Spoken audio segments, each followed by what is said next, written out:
Welcome to Vimmunity, an online summer series created by the new music group Ensemble Vim, designed to support our community. This series features fantastic music, interviews with interesting people, and also supports regional nonprofits that have been making a significant impact during this time. My name is Laura Usiskin, and I'm the cellist of Ensemble Vim. Since I live in Birmingham, Alabama, this is the Birmingham edition of the series. Today I have with me Birmingham-born composer Brian Nabors, and we are supporting the nonprofit United Way of Central Alabama, an organization dedicated to providing educational, health, and financial services to people in our region. If you like this episode, please consider making a donation to this worthwhile nonprofit. Hello, Brian. Welcome. Hi, wonderful to be with you. I thought we'd start by listening to some of your great music. So I've queued up your orchestral piece, Lubilo, which you wrote in 2019, and this is the Roco Chamber Orchestra playing. So let's take a listen to that.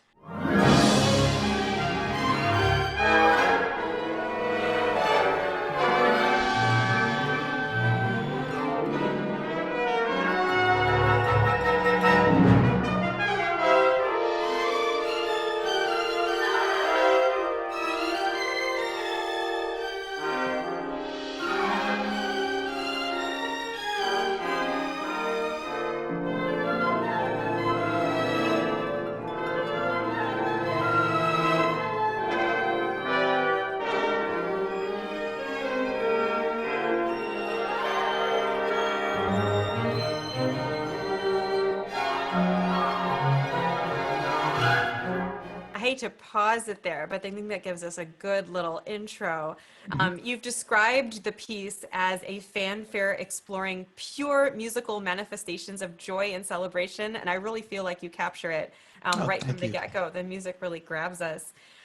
It's a very short piece, only 2 minutes hmm long. Was that your assignment? Was that the It commission? was. Okay. It was. Roco had a series, I believe, 15 pieces by 15 different composers.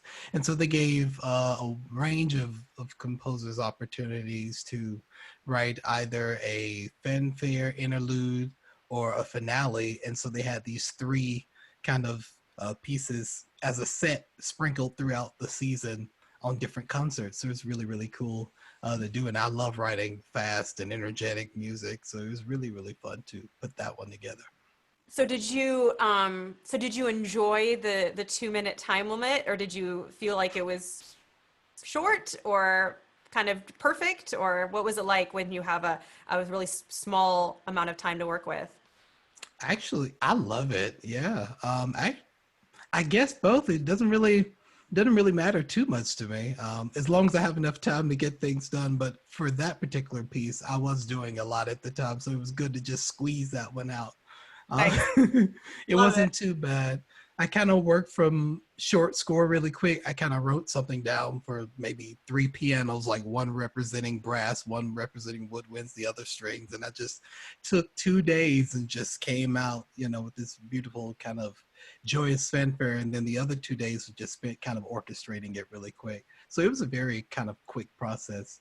But yeah, I Quick guess it process for depends. a quick piece, I guess. Yeah, indeed, indeed. Yeah. Um, I'd like to talk a little bit about your background. You received your master's of music and your doctor of musical arts from the Cincinnati Conservatory College of Music. We all know it as CCM. Mhm. But you grew up in Birmingham, Alabama, and since Ensemble Vim focuses on music from the Southeast, I thought I'd ask you about your early musical experiences and what, as you grew up, inspired you to start composing. Oh, certainly. I grew up in Birmingham, Alabama, just the son of a pastor and slash visual artist. My father's also a painter. My mom is a church musician, organist, pianist, in the gospel tradition, also a nurse. And she just retired maybe about 2 years ago. And so I grew up just here with my sister, who's 10 years older than me, and now my niece, who's 13, is running around.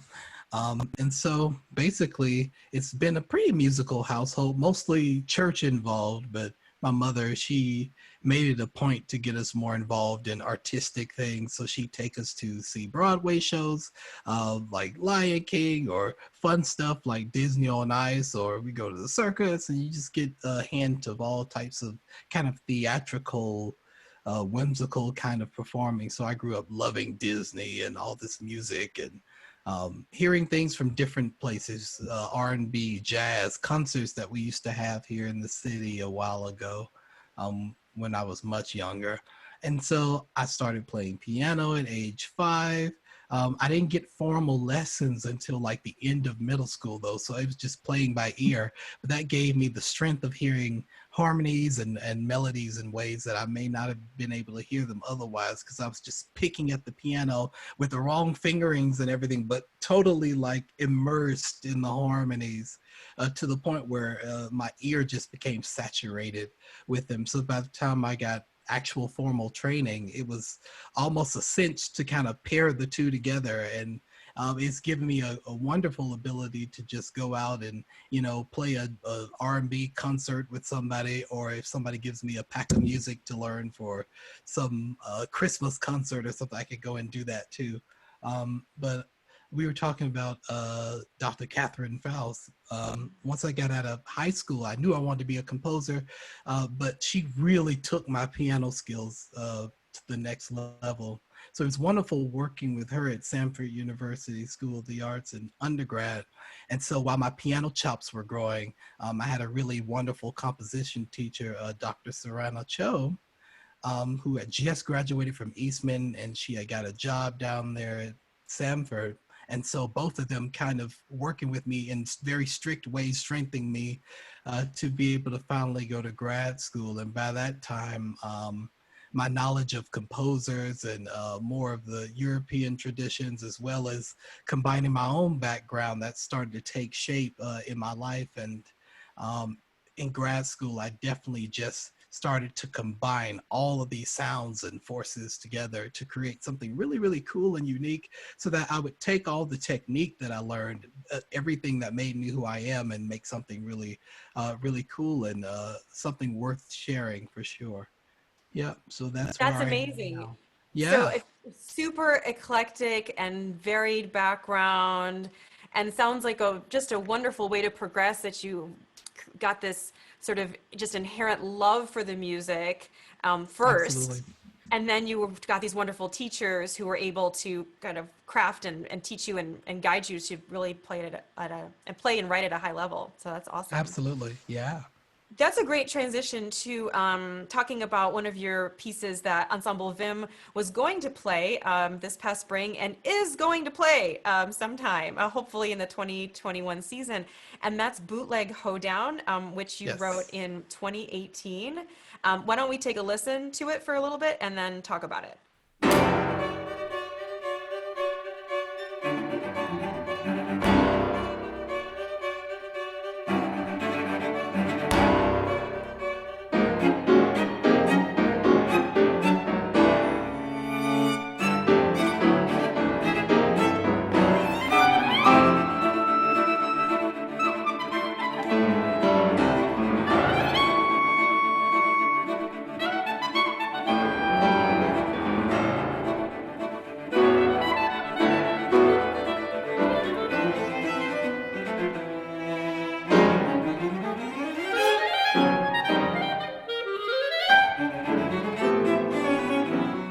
Okay, we'll stop it there. I am excited to play such a fun, energetic piece, another kind of really vibrant work of yours.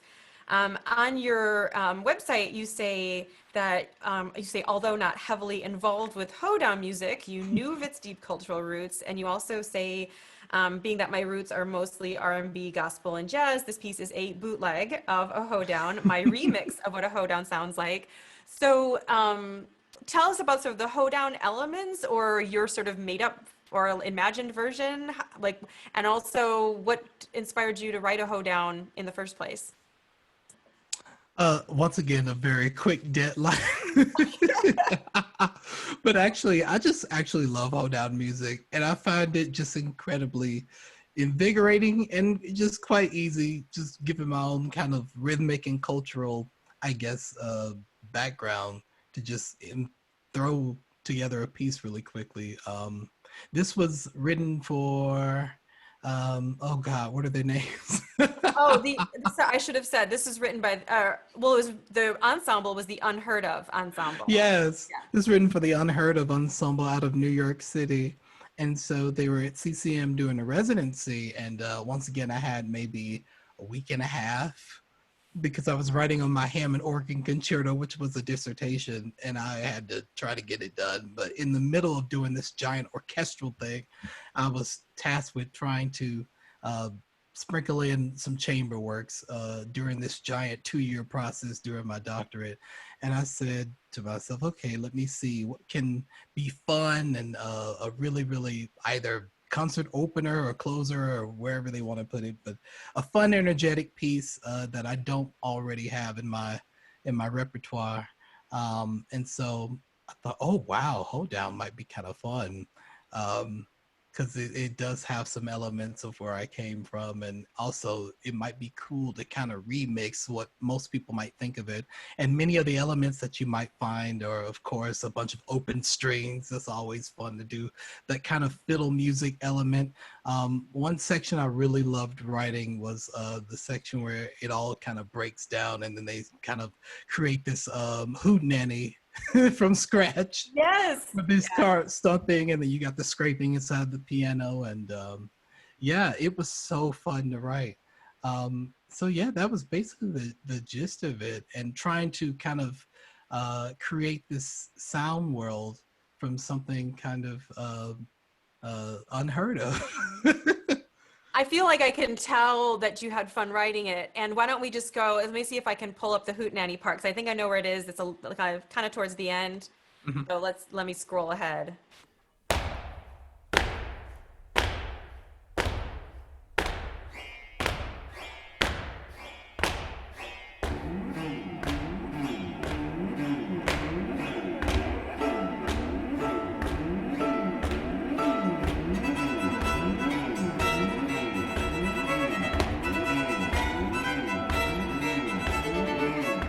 That's awesome. Super fun. Um, Maybe we'll turn now. Well, let me ask you this. Mhm. Do you always work on a tight deadline? Because I'm 2 for 2 on pieces where you had to write really fast. Not all the time, but it's happened quite a lot in the past, maybe 2 or 3 years. I don't know why. I think as a student, I was a pretty busy workaholic, and I still am now, even though there aren't too many strict deadlines. There are a lot of projects, but luckily, I've had the time through all of this to kind of pace myself because they're not mostly due until next year. But I'm finding now that a lot of ensembles are approaching me from uh, for maybe 1 to 2 years in advance for pieces I already have, or thinking just ahead, which makes me feel a lot better.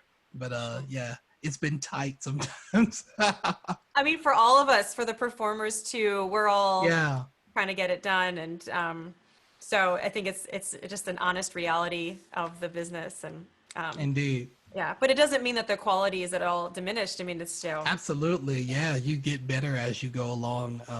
Some of my tighter deadlines have been some of my best pieces. Just the idea of working under pressure, for sure. I feel the same way. Let's turn now to a piece that is a little different in aesthetic. This is your Flute Sonata, and we're going to listen to the first movement, which Ensemble Vim is going to perform with Nicole Frankel on flute, and this is the beginning of the first movement.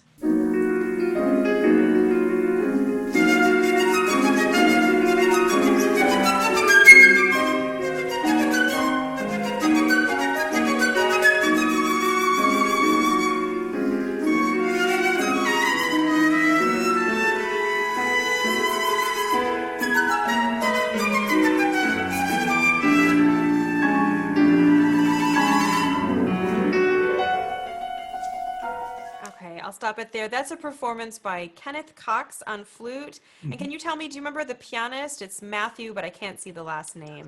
Matthew Umphreys, he's an Um, incredible pianist. Fantastic. So this is a really different piece. This was written 3 years before before, I think, Bootleg Hoedown. I think, right, Hmm. Bootleg Hoedown from 2018, and this is from Absolutely. 2015. Do these pieces represent a transition in your style, or do you tend to write in really different aesthetics sort of all the time? It was a transitioning point for sure. I was a young 23-year-old at the time. Now I'm 29. I'm not that much older, but Bootleg Hoedown was, I think I maybe was 27 or something. But yeah, I was finally getting my footing during my master's during that time of writing the Flute Sonata. My music was still very colorful. It hasn't lost any of its color, but it was definitely more harmonically grounded and focused. But now as I've moved forward, I let I guess the mood and the emotion determine a lot of what the harmonies say. And sometimes I'm still very strict about planning out the progressions of this and that. But now there's just so much more. It's like when you get in composition lessons in deep, especially in your doctorate, they get to the point where you start breaking down old habits, and then you turn and say, oh, you can do more than just harmony. You can, plan out the timbral shifts gradually. You can, do the retrograde of something and make someone wonder, oh my gosh, it's this particular motive. It sounds familiar, but I don't know why. You kind of can play with people's I can't even speak today. You can play with people's anticipations about what might happen. And then I got more grounding in that as I headed towards some of my newer music, but I still love that piece very much, especially, well, all the movements, but that third movement was getting into the grittiness of who I was becoming. And yeah, I've only had one performance of it, and yeah, I hope it gets played a lot more for sure. We're gonna do our best. We're aiming for fall, of course, and Alrighty. as everybody is, and we'll see where we're at that point.